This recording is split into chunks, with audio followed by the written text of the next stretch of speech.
So ఇప్పుడు పవన్ కళ్యాణ్ గారి గురించే చర్చ నడుస్తుంది ఎక్కువగా. మీరు వినే ఉంటారు, తెలంగాణ నాయకులు ఇష్టం వచ్చినట్టు మాట్లాడుతున్నారని. మనకు తెలియదు తెలంగాణ, అసలు మనకు తెలియదు. తెలంగాణ కాదు బ్రో, అక్కడ వాళ్ళు ఈయన గురించి మాట్లాడతారని సోషల్ మీడియాలో బాగా నడుస్తుంది. మరి చూసారో లేదో? చూసా యూట్యూబ్లో, మన ఇది ఫోన్లో. దాని మీద మీ అభిప్రాయం అంటే ఏపీ డిప్యూటీ సీఎం అటాక్ చేయట్లేదుగా, ఇక ఆడన్న పోయి కొద్దిగా ఆడన్న చేస్తే బాగానే ఉంటుంది. మరి పోటీ చేస్తారంట తెలంగాణలో కూడా. చెయ్యాలి ఎక్కడి నుంచి వెళ్ళిపోతే మంచిదేగా, మనకి ఇక్కడ కొత్త వాళ్ళకి అవకాశాలు వస్తాయి. ఇదొకే తెలంగాణలో పోటీ చేస్తే పవన్ కళ్యాణ్ గారు ఎలా ఉండొచ్చు అనుకుంటున్నారు మీరు? ఏముంది, మళ్ళీ అక్కడ ఫ్యాన్స్ కొట్టుకుంటారు. ఓకే, ఫ్యాన్స్ కోసం ఆయన పోటీ చేసి, ఫ్యాన్స్ కోసమే.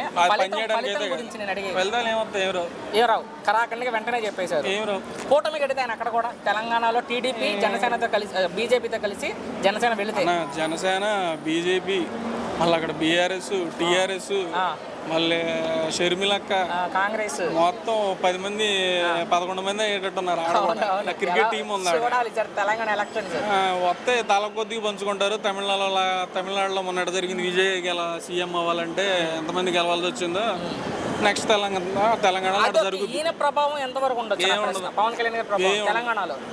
ఏడ ఏం లేదు, ఏడ అంటే కూటమి కాబట్టి గెలిచారన్న. లేదంటే అది కూడా నరేంద్ర మోడీ గారు, చంద్రబాబు నాయుడు గారు లేకపోతే ఓకే ఏముంది. సో తెలంగాణ మాత్రం ప్రభావం చూపించారంటారు. మనం చేశారు కన్నా, మున్సిపల్ ఎలక్షన్లో పోటీ చేశారు. ఏమీ లేదు, పంచాయతీ ఎలక్షన్లో పోటీ చేశారు. ఏమన్నా ఏమీ గెలిచినట్టున్నారు అంతే. ఇప్పుడు పంచాయతీ ఎలక్షన్లో ఆంధ్రప్రదేశ్లో పెట్టి ఈడ నిరూపించుకొని పెట్టి తెలంగాణ నిరూపించుకోమని ఏముంది. పవన్ కళ్యాణ్ గారి మీద మీ అభిప్రాయం ఏంటి? మంచి వర్కర్ ఆయన, మంచి మంచి అభినయం, ఆశ అన్ని మంచి చేయాలనుకునే వాళ్ళు ఆయన కూడా. ఆయన మంచివాడని మా అభిప్రాయం. ఇప్పుడు ఉప ముఖ్యమంత్రిగా ఉన్నారు రాష్ట్రానికి. ఉప ముఖ్యమంత్రిగా ఆయన పనితీరు మీకు ఎలా అనిపించింది? నచ్చిందండి, బాగుంది.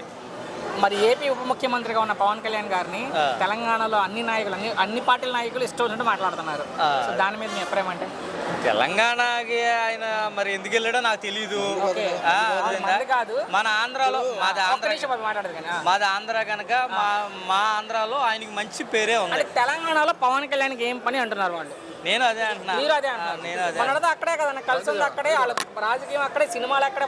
కరెక్టే, కాదంటలేదు. ఆయన జనాల్లోకి వచ్చింది ఆంధ్రాయే కదా. తెలంగాణలో ఆయన అనవసరం మీ ఉద్దేశం కూడా. మన తెలంగాణలో ఒక ముఖ్య పదవి ఇచ్చాం ఆయనకి. ఇక్కడ ఏపీలో ఇప్పుడు ఆయన 16 సీట్లు పోటీ చేస్తే 16 సీట్లు ఆయనకి మనం ఆయన పక్కనే నుంచుని ఉన్నాం. ఆంధ్ర ప్రజలు మనకు గౌరవం ఉంటేనే కదా అది. సో తెలంగాణలో పోటీ చేస్తే మరి చూడాలి. నాకు అంత నచ్చలా. కొంతమంది చెప్పేది ఇక్కడ ఏపీలో పవన్ కళ్యాణ్ గారు సినిమాలు చేసుకుంటూ తిరుగుతున్నారు తప్ప ప్రజలకు ఏం చేయట్లేదు అన్నారు. అది అబద్ధం, తప్పు. ఆయన చేసిన పదవికి ఆయన న్యాయం చేస్తున్నాడు, ఇంకా చేస్తాడు కూడా. ఫైనల్ గా పవన్ కళ్యాణ్ గారు తిట్టే వాళ్ళకి ఏం చెప్తారు? తిట్టేవాళ్ళు అంటే తిట్టేవాడు మనం ఎంత చెప్పినా మాండవు అంతే. కానీ తిట్టేవాడు మనం ఎంత చెప్పినా మాండు, ఆయన ఎవరు మాండు. కానీ ఫైనల్ గా నా అభిప్రాయం ఆయన మంచి వ్యక్తి. ఆయన ఫ్యూచర్ లో ఇంకా మంచి అవకాశాలు ఉన్నాయని నా అభిప్రాయం.